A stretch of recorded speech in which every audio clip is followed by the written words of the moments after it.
ഞങ്ങൾ കാലിഫോർണിയയിലേക്ക് ട്രിപ്പ് പോവുകയാണ്. ഒരാഴ്ചത്തെ ടൂറാണ് പ്ലാൻ ചെയ്തിരിക്കുന്നത്. രാവിലെ ആയിരുന്നു ഫ്ലൈറ്റ്. ഡെട്രോയിറ്റ് എയർപോർട്ടിൽ നിന്നാണ് കയറിയത്. അവിടെ നിന്നും 5 മണിക്കൂർ യാത്രയുണ്ട് കാലിഫോർണിയയിലെ ലോസ് ഏഞ്ചൽസിൽ എത്താൻ. ഫ്ലൈറ്റ് അരമണിക്കൂർ ലേറ്റായിരുന്നു. 5.5 മണിക്കൂർ എടുത്ത് ലോസ് ഏഞ്ചൽസിൽ എത്തി.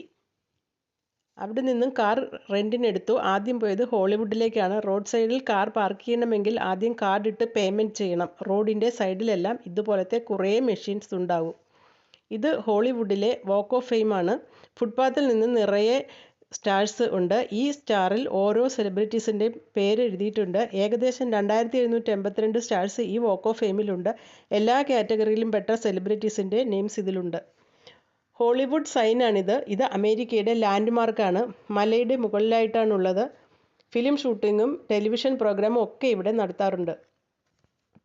പിന്നീട് ഞങ്ങൾ പോയത് റോഡിയോ ഡ്രൈവിലാണ്. ലോസ് ഏഞ്ചൽസിലെ ലക്ഷറി ഫാഷൻ സ്ട്രീറ്റാണ്. വാക്ക് ഓഫ് ഫെയിമിൽ നിന്നും റേഡിയോ ഡ്രൈവിലേക്ക് 6 മൈൽ ദൂരമുണ്ട്. ഏറ്റവും മുന്തിയ തരം ഡിസൈനർ ആൻഡ് ബോട്ടിക് ഷോപ്സ് ആണ് ഇവിടെ ഉള്ളത്. അത് കഴിഞ്ഞ് ഞങ്ങൾ സാന്റാ മോണിക്ക പെയറിൽ പോയി. കുറേ എൻ്റർടൈൻമെൻറ്റ് പ്രോഗ്രാംസൊക്കെ ഉണ്ടായിരുന്നു.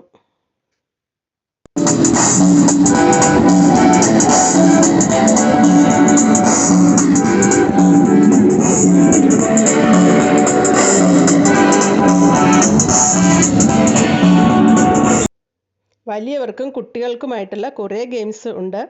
ബോട്ടിൽ ബാങ്കിൽ ഇടുന്ന ഗെയിമാണിത്. കണ്ടാൽ ഈസി ആയിട്ട് തോന്നുമെങ്കിലും വളരെ പ്രയാസമുള്ള ഗെയിമാണിത്. കുറേ ആൾക്കാർ കളിച്ചെങ്കിലും ആർക്കും ഒരു ബാങ്കിൽ പോലും ബോട്ടിൽ ഇടാൻ പറ്റിയില്ല. അവിടെ വെച്ചിരിക്കുന്ന ബോക്സ് എല്ലാം എറിഞ്ഞ് ഇടുക എന്നുള്ളതാണ് ഈ ഗെയിം.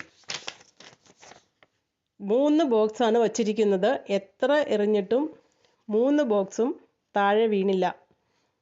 ഒരു ബോക്സ് വീഴാതെ അവിടെ തന്നെ ഉണ്ട്. ബലൂൺ എറിഞ്ഞ് പൊട്ടിക്കുന്ന ഗെയിമാണിത്. ഇത് കുറച്ച് ഈസി ആയിട്ട് തോന്നി. കുട്ടികൾ അത് എറിഞ്ഞ് പൊട്ടിക്കുന്നുണ്ടായിരുന്നു. അവിടെ കുറേ ടെഡി ബിയർ വച്ചിട്ടുണ്ട്. ബലൂൺ എല്ലാം എറിഞ്ഞ് പൊട്ടിച്ചാൽ അത് ഗിഫ്റ്റായിട്ട് കിട്ടും. എല്ലാ ഗെയിംസും നല്ല രസകരവും കൗതുകകരവുമായി തോന്നി.